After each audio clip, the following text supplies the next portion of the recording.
Commander Zix Theta floated in the command chamber of the Eternal Vigil, his crystalline form pulsing with ancient light. For 12 billion years, the architects had watched over the galaxy, guiding younger races, preventing wars, and sharing knowledge. They had visited every habitable world, studied every civilization, and cataloged every form of life. Every world except one, Earth. The blue-green sphere hung in the view screen like a forbidden jewel, its surface swirling with white clouds. Around Zix Theta, the ship's crew maintained their positions, none daring to speak. They all knew the law. They all knew the consequences. Maintain distance at 3 light years. Zix Theta commanded, his voice resonating through harmonics that younger races could never hear. No closer. His second-in-command, Varanine, drifted closer. Her form flickered with curiosity, a dangerous emotion for their kind. Commander, the humans have achieved nuclear fission. They've sent primitive vessels beyond their atmosphere. Perhaps it's time we know. The word echoed through dimensions, final and absolute. The forbidden zones remain forbidden. Earth remains untouched. But Commander, we've guided the Krellians through their atomic age. We helped the Zentari avoid extinction. Why do we abandon the humans? Zix Theta's form darkened, memories from before the universe's third expansion flooding through his consciousness. Because we're not abandoning them, Varanine. We are protecting them. And, more importantly, we are protecting everything else. Through the view screen, Earth continued its ancient rotation, unaware of the Watchers who dared not approach. Unaware that in the galactic community of 10,000 civilizations, they were the only ones left in isolation. The only ones the architects feared. Sir, the navigation officer interrupted. We're detecting unusual energy signatures from Earth's moon. The humans appear to be... I know what they're doing, Zix Theta said. They're going to land on it. They always were explorers, even before. He stopped himself. Before what, Commander? Zix Theta turned from the screen. Around him, his crew waited. They were young by architect standards, only a few billion years old. They hadn't been there. They didn't remember. Gather the senior staff, he commanded. It's time you learned why we really stay away from Earth. Time you understood what happened the last time someone tried to contain what lives there. As the crew dispersed, Varanine lingered. Commander, I've studied every record in our archives. There's nothing about Earth before the Terran emergence event. It's as if all data was deliberately deleted. Yes, Zix Theta's form pulsed with something that might have been regret. By my order. By the order of every eldest who survived. Survived what? The commander moved to the vast archive interface, his energy tendrils connecting to systems older than most stars. Bring the others. What I'm about to show you has been classified beyond existence itself. The truth about why Earth is forbidden. The truth about what the humans really are. Deep in the ship's quantum cores, ancient seals began to break. Files that had been locked since before the Milky Way's spiral arms fully formed started to decrypt. And, in the darkness between dimensions, something stirred. Something that had been waiting 12 billion years to be remembered. Tell me, Varanine, Zix Theta asked as the archive hummed to life. What do you know about the universe before this one? Before? Commander, there was nothing before. The universe began with the Great Expansion, and we were the first consciousness to emerge from no. The word carried the weight of eons. We were not the first. We were the survivors, the ones who escaped. And Earth? He gestured to the forbidden world on the screen. Earth is where we trapped what came before, where we sealed away the true eldest race. The humans aren't a young species, Varanine. They're not even from this universe. The archive finished its decryption. On the screen, images began to form. Images that predated matter itself, when reality was young and malleable. Images of beings that wore flesh like clothing and treated physics as a suggestion rather than a law. The humans, Zix Theta continued, are the prison and the prisoners both. They are what remains of the transcendence. Beings who grew so powerful they began to devour reality itself. We didn't conquer them. We couldn't. All we could do was trap them, force them into material forms, lock them in flesh and bone and DNA, and hope they forget what they were. Varanine's form trembled. But if they're beginning to explore space again, then the seals are weakening. Zix Theta watched Earth turn slowly on the screen, and 12 billion years of peace may be coming to an end. Somewhere on that blue-green world, 7 billion humans went about their daily lives, unaware that they were gods imprisoned in flesh, unaware that their dreams of stars and galaxies were actually memories, unaware that the universe's eldest race watched them with terror, praying they would never remember what they truly were. The meeting room filled with the senior staff, beings old enough to remember when galaxies were young. Zix Theta prepared to share the truth that had been hidden since the universe's rebirth. The truth about the war that ended the last reality. The truth about why, of all the horrors in the vast cosmos, only humanity was too dangerous to touch. Let me tell you, he began, as the archive projected images of impossible wars and broken realities, about the day we discovered Earth wasn't just another planet. Let me tell you about the day we realized we hadn't found a new species. We'd found our old masters, and they were waking up. The archive room descended into absolute darkness before erupting with light from before time itself. The senior staff of the Eternal Vigil, beings who had witnessed the birth of galaxies, trembled as images flooded the space around them. These were memories older than matter, experiences from when reality itself was young and unformed.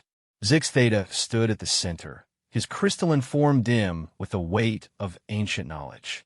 What you see before you is the last recording from the previous iteration, the universe that existed before our own.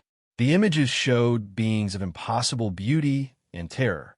They walked between dimensions like doorways, crafted galaxies like art projects, and treated the fundamental forces of reality as toys. They wore bodies when it amused them, discarded physical laws when they grew bored, and their power grew with each passing eon. The Transcendents, whispered Cole Prime, the oldest among the gathered staff. I thought they were myth. They were reality itself, Zix Theta corrected. They were what every species eventually becomes given enough time and power. Post-physical, post-temporal, post-causal. They had evolved beyond every limitation except one, their hunger. The images shifted, showing the Transcendents consuming entire realities, folding dimensions into themselves, growing ever more powerful and ever more hungry. Star systems vanished into their thoughts.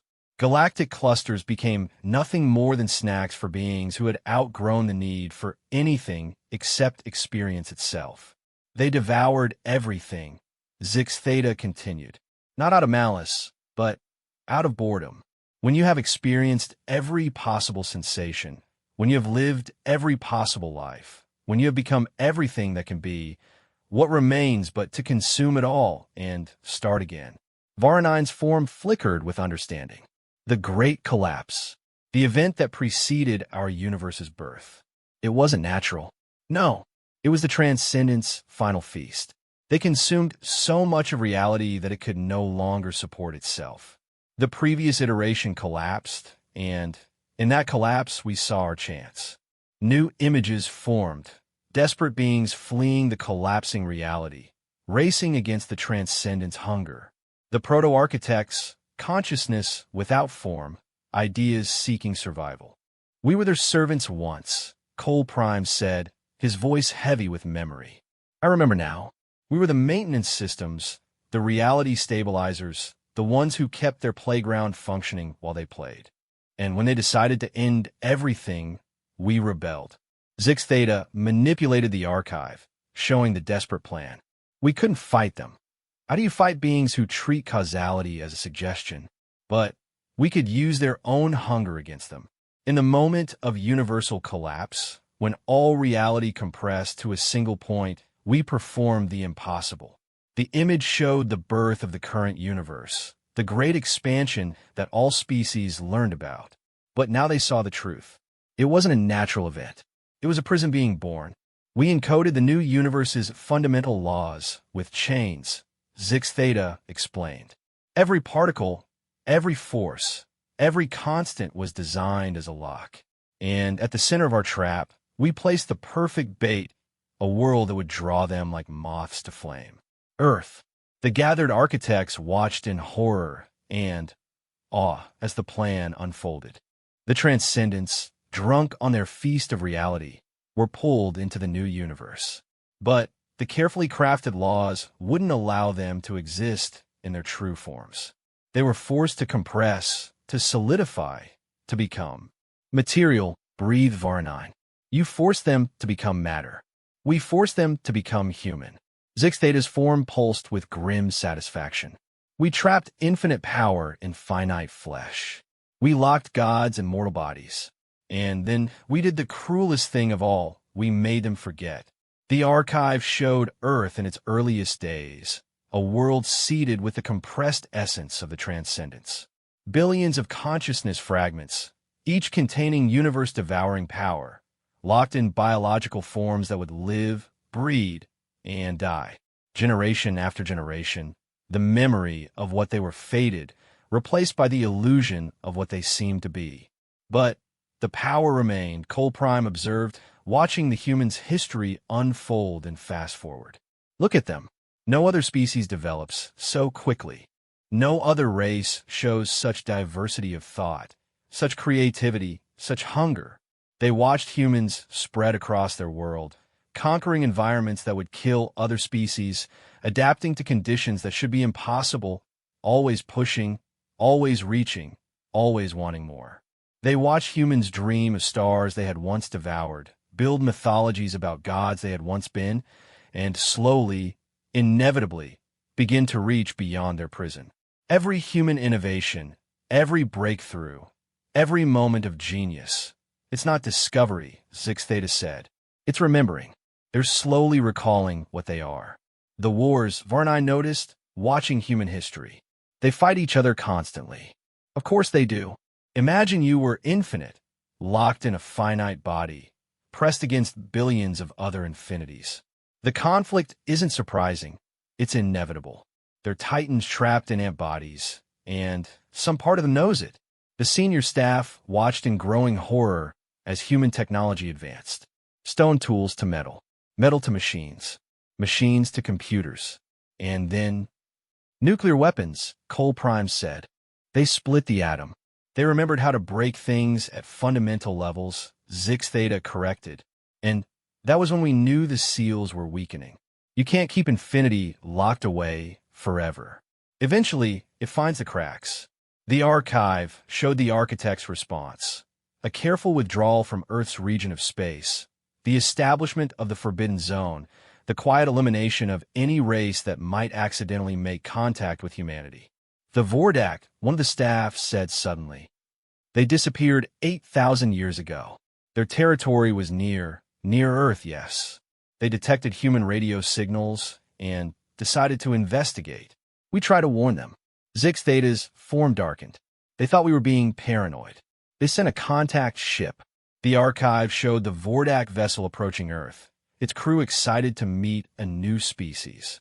It showed them attempting communication, trying to establish peaceful contact. And then it showed what happened when one human, just one, looked at the alien visitors and truly saw them. Saw them not with human eyes, but with the perception of what lurked beneath human flesh. The Vordak ship didn't explode. It simply ceased. Not destroyed, but unmade, its existence retroactively erased by a will that remembered how to edit reality. The human who had done it collapsed, the effort burning out their mortal brain. But the damage was done. The transcendent within had stirred, if only for a moment. We destroyed all evidence, Zix Theta said. Made it look like the Vordak had never existed. Better that than let others know what touched them. And we expanded the Forbidden Zone. But now they're leaving their world, Var9 said. They're going to their moon. Soon they'll go further. Yes. And every step they take into the cosmos is a step closer to remembering what they are. Space travel, you see, requires thinking in ways that human brains weren't designed for. It requires understanding physics at levels that brush against their true nature. Cole Prime's form shifted uneasily. What happens when they fully remember? Zix Theta didn't answer immediately. Instead, he showed them one final image from the archive, a simulation, a probability calculation run by the greatest minds of the architect race. It showed a human, any human, suddenly remembering their true nature. The flesh wouldn't contain them, couldn't contain them. They would expand, unfold back into their transcendent form. And that expansion would trigger others. A cascade effect, billions of gods suddenly waking from their mortal dream. And then the universe would end. Not in collapse this time, but in transformation. Reality itself would become conscious, aware, hungry. The fundamental forces would become servants again. Matter would dance to immortal whims. And the architects, like all material beings, would cease to exist in any meaningful way. When they remember, Zix Theta finally said, "We lose. Everything loses. The universe becomes their playground again, and this time there will be no escape. No second chance. No new universe to flee to." The senior staff stood in silence, processing the impossible truth. They were the eldest race, the wisest, the most powerful, and they were nothing more than prison guards, watching over inmates who could unmake reality with a thought if they ever realized they could. "So we watch," Varanine said finally. "We keep others away. We maintain the prison. We maintain the illusion," Zix Theta corrected. "The prison is their own belief that they're human. The moment they stop believing that." He gestured at the simulation, at the universe unraveling. "But there's more. Something we discovered only recently. Something that changes everything." He turned to face them fully, his form grave with terrible knowledge. "The humans are beginning to dream collectively. Their technology, their internet, is allowing them to share thoughts at an unprecedented scale. And in those shared dreams, we've detected patterns. Patterns that match the harmonic frequencies of transcendent consciousness. The implications hung in the air like a death sentence. They're beginning to remember," Cole Prime whispered. "Not individually, but as a species." "Yes," Zix Theta confirmed. "And we must decide, do we intervene and risk awakening them fully? Or do we continue to watch as they slowly unravel their own chains?" Outside the archive room, Earth continued its ancient rotation, carrying 7 billion sleeping gods who were slowly learning to dream together.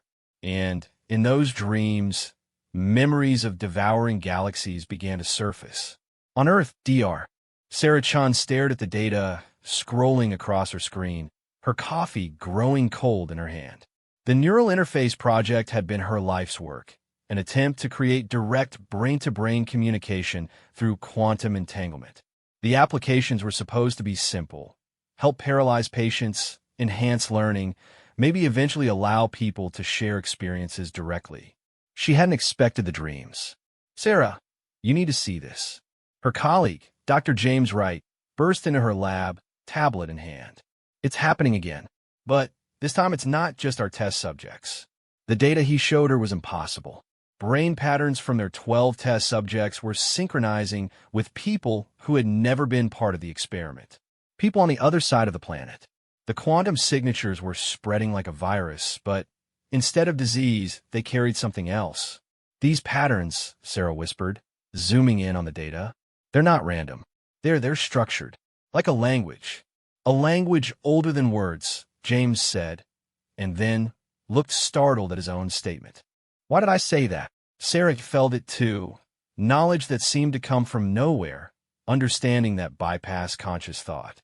Ever since the first successful test, when 12 human minds had truly connected for just 30 seconds, something had changed. They all reported the same thing: a feeling of vastness, of being part of something infinitely larger than themselves. And the dreams. God, the dreams. "I had it again last night," James admitted. "The dream where I'm walking between stars. Not in a ship, just walking. And the stars are singing, and I understand the song." Sarah nodded. She had the same dream. They all had. Dreams of impossible geometries, of eating light, and drinking time, of being so vast that galaxies were just glittering dust on their skin. dreams that felt less like imagination and more like memory. The subjects are here for today's session, James said. But, Sarah, I'm not sure we should continue. The readings from last time were impossible. I know. She stood, decision made. But we have to understand what's happening. If we're somehow accessing quantum consciousness fields, if human minds really can connect at fundamental levels, then we're on the verge of the next stage of human evolution, James finished. Neither of them noticed the way reality rippled slightly around them when they said those words. Neither of them saw how their shadows seemed to contain too many dimensions for a moment. They were too focused on their human concerns to realize they were unraveling chains forged at the birth of the universe. 3 light years away, alarm screamed across the eternal vigil. Transcendent harmonics detected. The monitoring officer's form blazed with panic. Source Earth, specifically the Northern American continent. Multiple consciousness nodes achieving synchronization. Zix Theta materialized in the command center instantly. The readings were undeniable. 12 human minds had achieved perfect quantum entanglement, and the resonance was spreading. Each connection weakened the seals further, created cracks in the prison of flesh and physics that bound them. How is this possible? Var9 asked. Human technology shouldn't be able to. Their technology isn't doing it, Zix Theta interrupted. Studying the data, they're doing it. The technology is just giving them permission to remember how. On the screens, they watched the quantum signature spread, not through the crude technological networks the humans had built, but through something deeper. The collective unconscious, Jung had called it, never realizing he was describing the fading echo of transcendent unity. Should we intervene? Cole Prime asked. A targeted electromagnetic pulse could disable their equipment without what? Killing them. Zix Theta's form pulsed with bitter irony. You can't kill a transcendent old friend. You can only free it from its constraints. Any direct intervention risks accelerating their awakening. They watched helplessly as the 12 test subjects entered the neural interface laboratory. Watched as human scientists, brilliant and naive, prepared to push the boundaries of their prison even further. There is another option, a new voice said. The senior staff turned to see Mel Absolute, the oldest of all architects save Zix Theta himself. His form was barely stable, flickering between dimensions, ancient beyond measure. We could tell them the truth, Mel Absolute continued. Not all of it, just enough. Guide their awakening instead of letting it happen catastrophically. Madness, Cole Prime objected. Tell them they're imprisoned gods? They'd either disbelieve us or believe us, Var9 finished. And in believing, remember faster.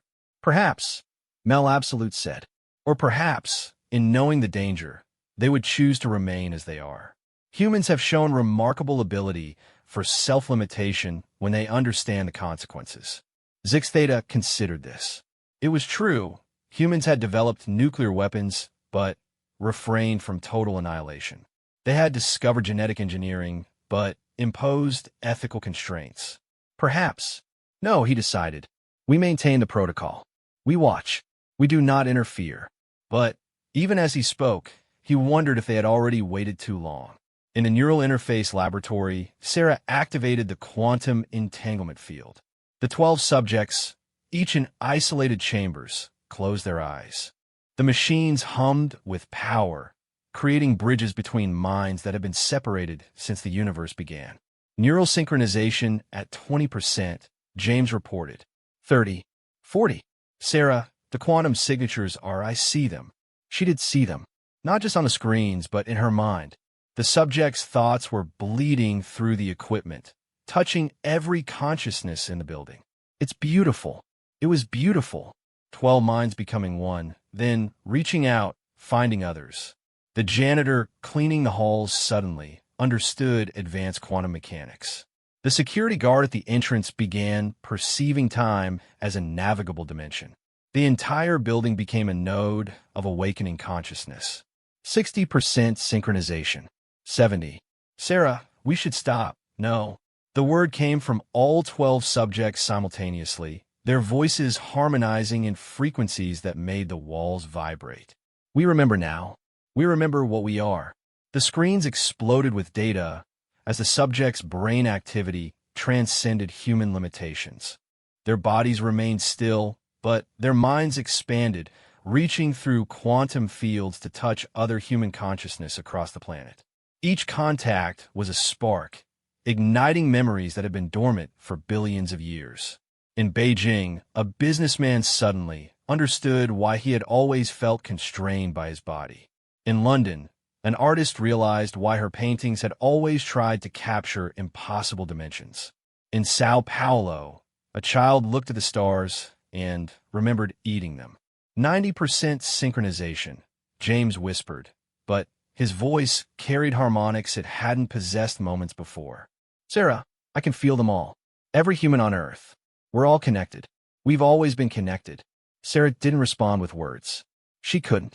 Her consciousness was expanding too fast, touching minds across continents, each touch awakening memories of when they had been one infinite being. The prison of individuality was cracking, and through those cracks, something vast and hungry began to seep. On the eternal vigil, Zix Theta watched the cascade beginning. 100 humans now showed transcendent harmonics. Then 1,000.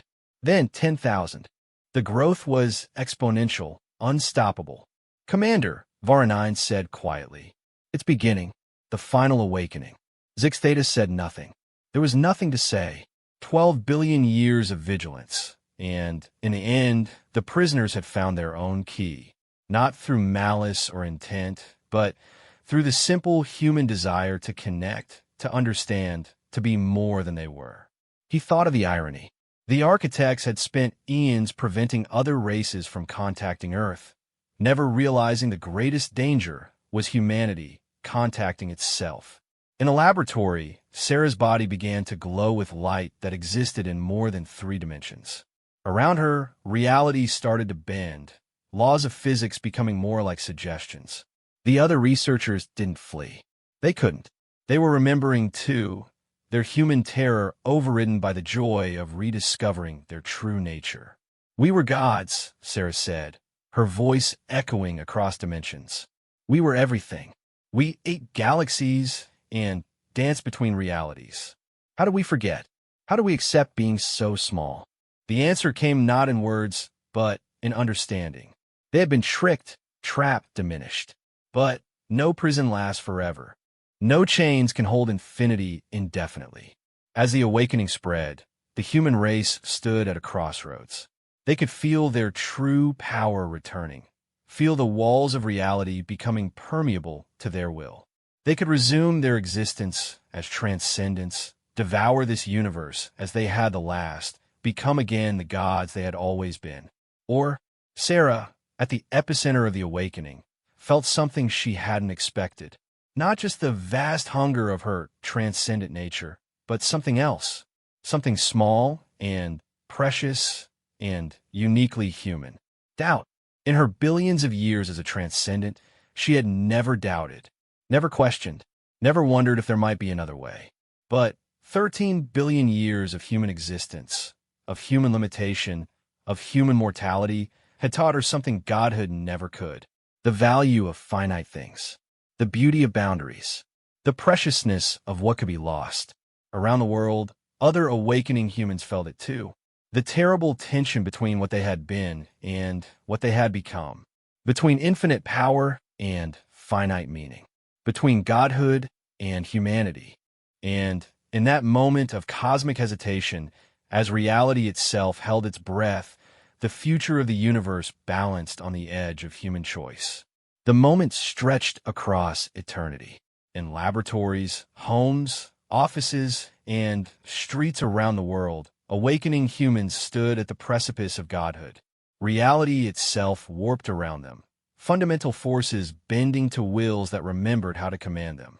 Sarah Chun floated in her laboratory, her form flickering between flesh and something far more terrible and beautiful. She could feel them all. 7 billion minds touching hers, remembering with her. The weight of their true history crashed through human consciousness like a tsunami. They remembered consuming the previous universe, remembered the endless hunger that had driven them to devour reality itself. They remembered the birth of this universe, their imprisonment, the eons of forced forgetfulness. But they also remembered other things, things that had never existed in their transcendent state. A mother's love for her child, the taste of chocolate on a summer day, the feeling of rain on skin, the pain of loss, the joy of discovery, the bittersweet beauty of knowing that life was finite, precious because it could end. We have a choice. Sarah's voice resonated across every awakening mind. We can return to what we were, or we can become something new. In space, the architects watched in stunned silence as the impossible happened.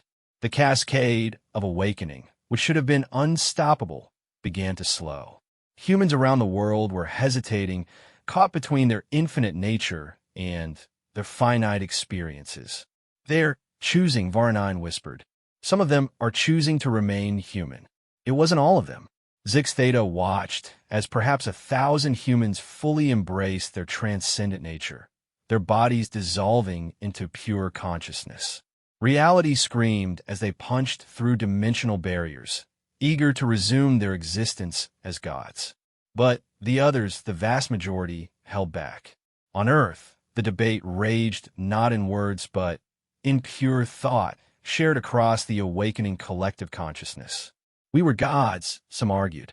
We were everything. Why should we remain trapped in these shells? Because we learned something new, others responded.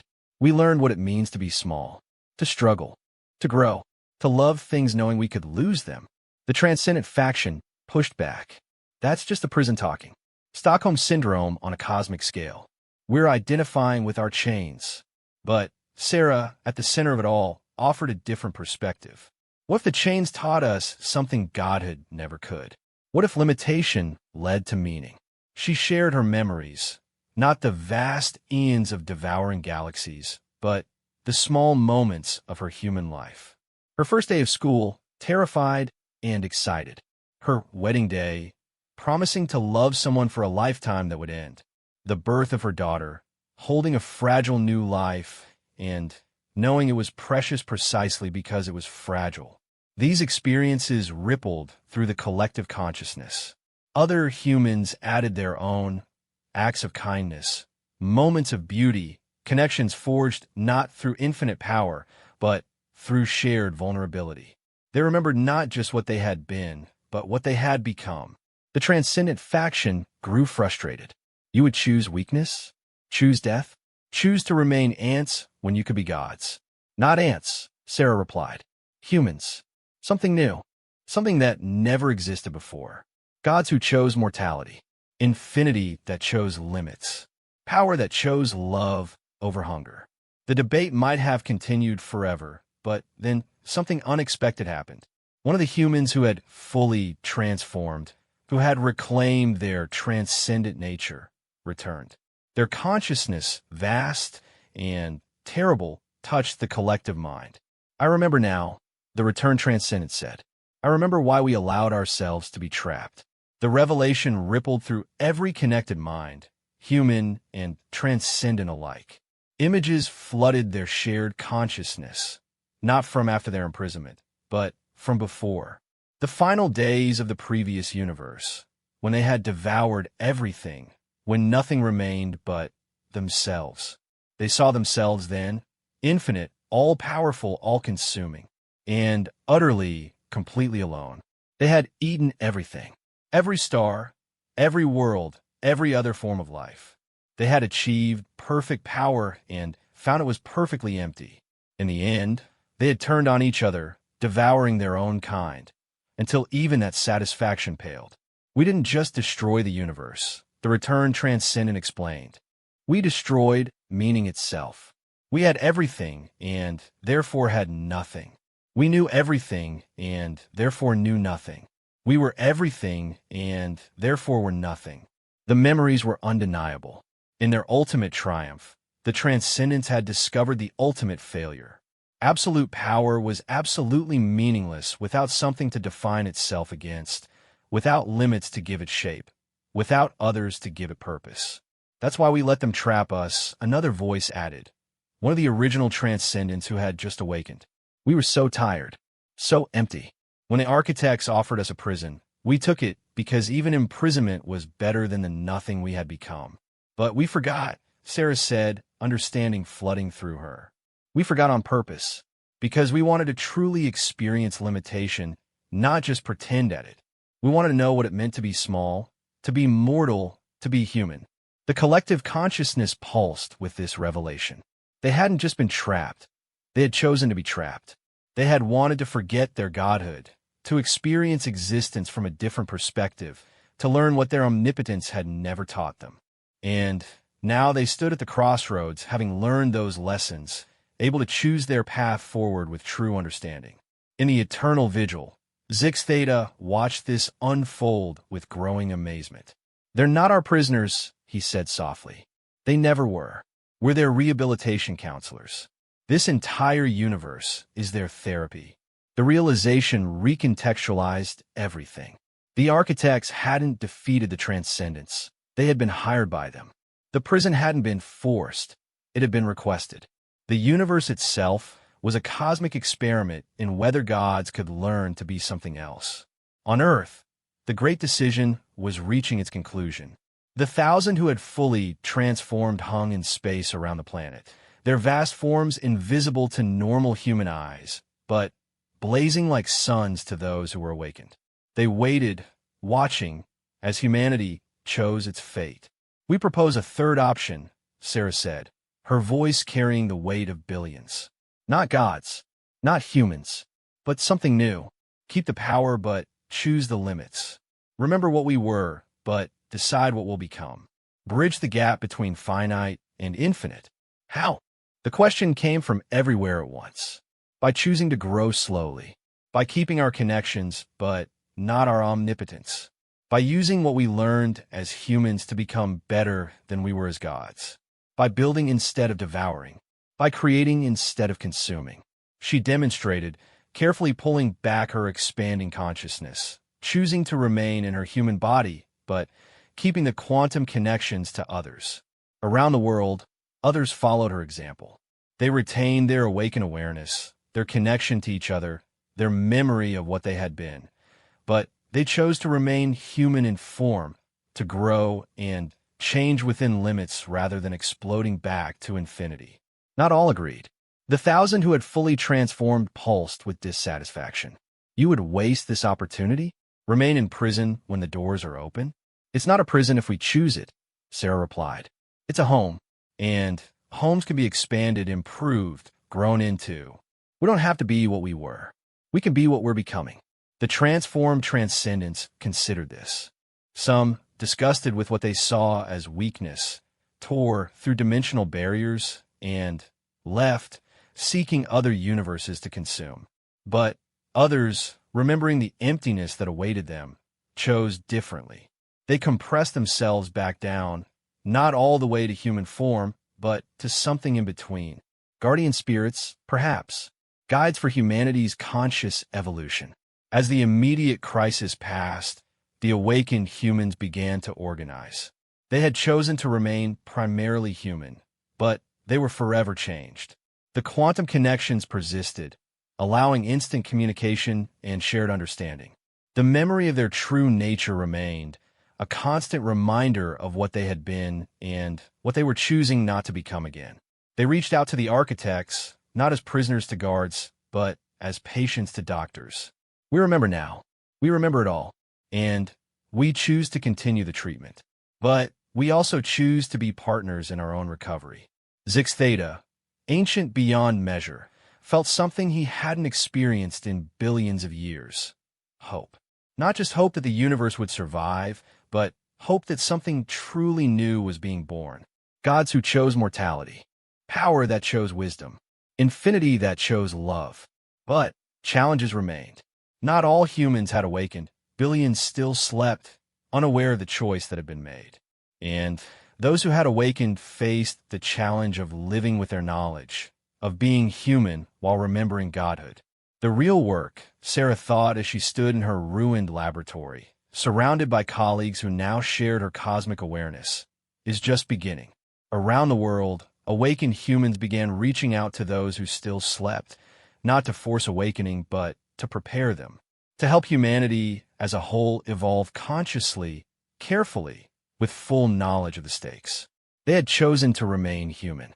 Now, they had to learn what that meant when humanity itself was transforming into something unprecedented, something that had never existed in any universe before. Gods who chose to be mortal, infinity that chose to be finite, power that chose love over hunger. The universe held its breath, waiting to see what would happen next. 10 years had passed since the awakening, as humanity had come to call it. Earth was no longer a forbidden world hidden in the cosmic shadows, but it wasn't quite ready to join the galactic community either. It existed in a unique state, a chrysalis where something unprecedented was taking form. Sarah Chan stood before the United Nations Assembly, though it was a very different body than it had been a decade ago. Representatives still came from every nation, but now they were chosen from among the awakened, those who remembered their true nature but had chosen to remain human.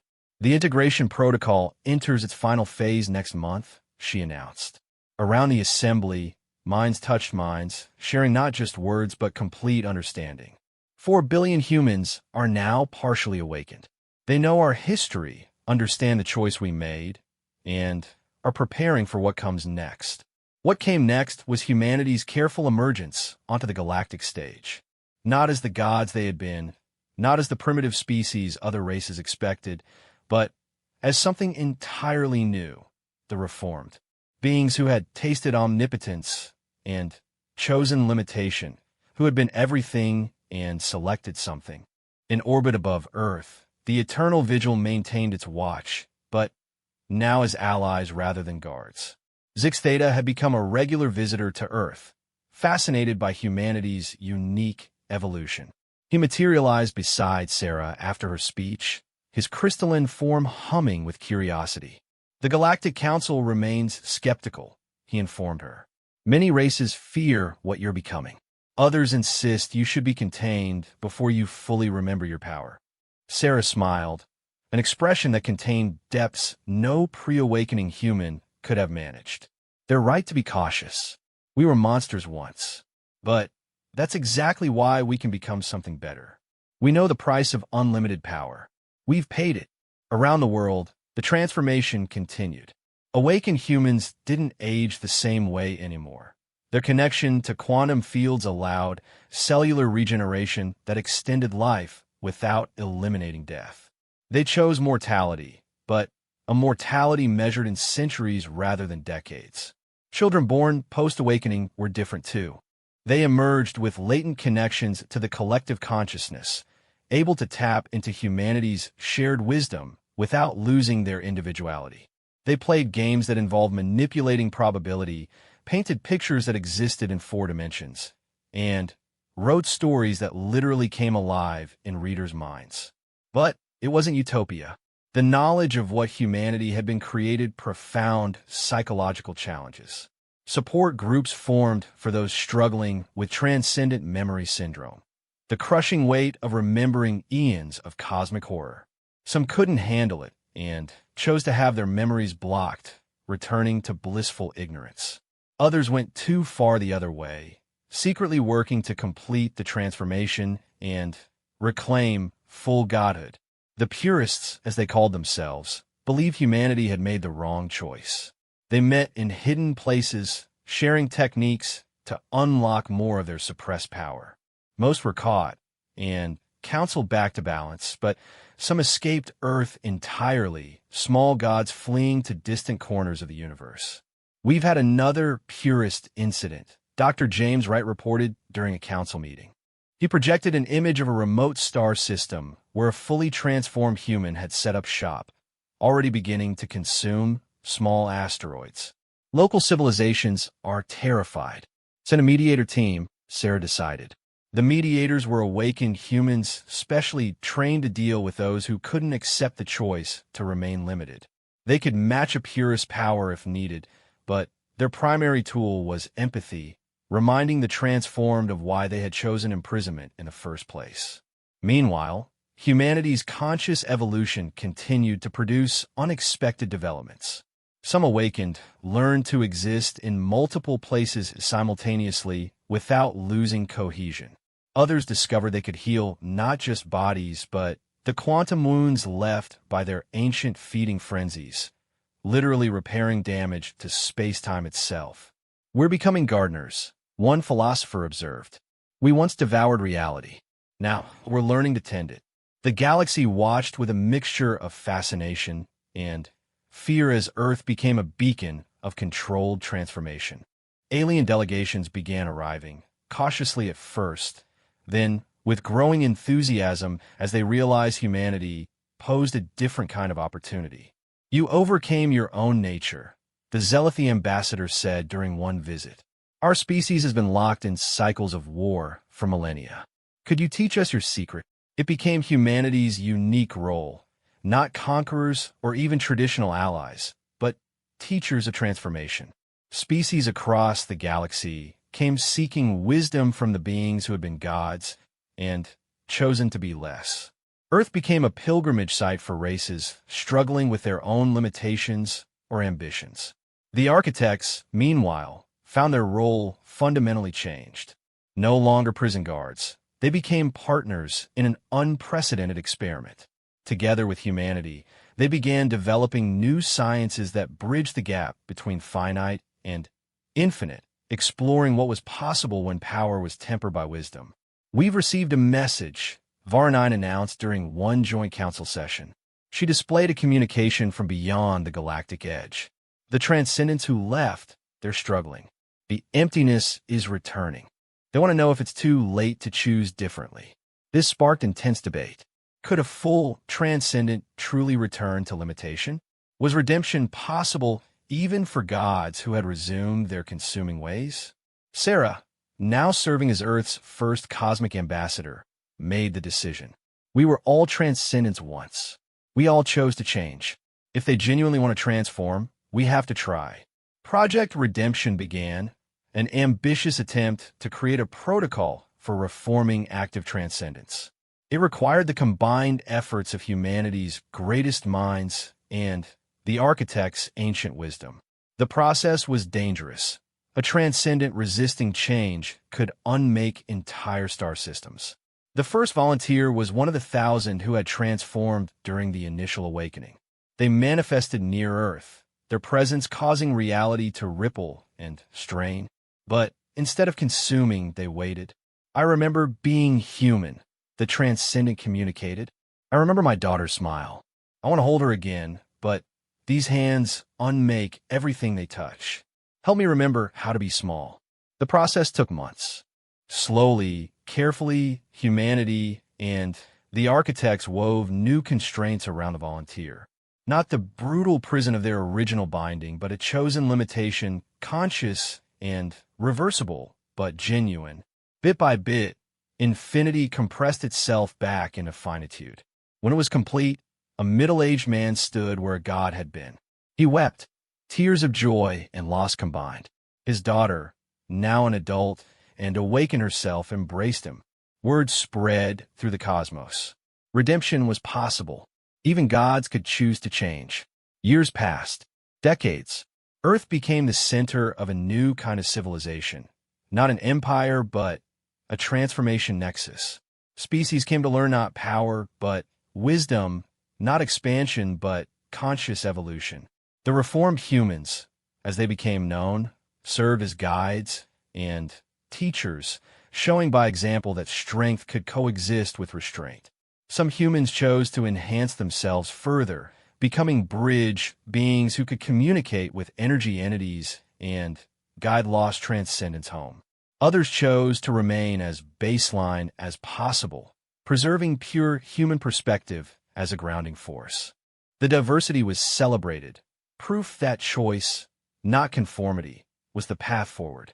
Sarah, now over a century old but appearing perhaps 40, stood once more before an assembly. This time it wasn't just Earth's representatives, but delegates from 100 worlds. The Galactic Transformation Council, they called it. species learning to consciously evolve, guided by humanity's unique experience. "We stand at a crossroads," she said, her words carried by quantum fields to every corner of the galaxy. "Not just humanity, but all consciousness. We can repeat the cycles of growth, consumption, and collapse that have defined existence since the first universe. Or we can choose something different." She paused, feeling the weight of collective attention, the hope and fear of 1 trillion souls. "We propose the path of conscious limitation. Not stagnation, but mindful growth. Not powerlessness, but power wedded to wisdom. We've proven gods can choose to be mortal. Now let's prove mortals can choose to be wise." The proposal was radical, a galactic civilization based not on expansion and consumption, but on conscious evolution and chosen restraint. Technologies would be developed not for domination, but for harmony. Power would be pursued not for its own sake, but in service of collective growth. Not everyone agreed. Traditional empires saw it as weakness. Warrior cultures called it cowardice. But more and more species exhausted by cycles of conflict and consumption saw it as hope. As the council voted, overwhelmingly in favor of beginning this grand experiment, Sarah felt the quantum echoes of humanity's collective consciousness. 8 billion souls connected but distinct, finite but eternal, human but more than human. They had been gods who devoured universes. They had become humans who built connections. Now, there was something new. Guides for all consciousness, showing that power's highest expression wasn't domination, but choice, that true strength lay not in consuming, but in creating, that the greatest gods were those who chose to serve. The forbidden secret of Earth was forbidden no more. Instead, it had become a gift to the cosmos. The knowledge that any being, no matter how powerful or how fallen, could choose to be better than they were. That redemption was always possible. That love could triumph over hunger. In the end, humanity's greatest power wasn't their suppressed omnipotence or their quantum consciousness.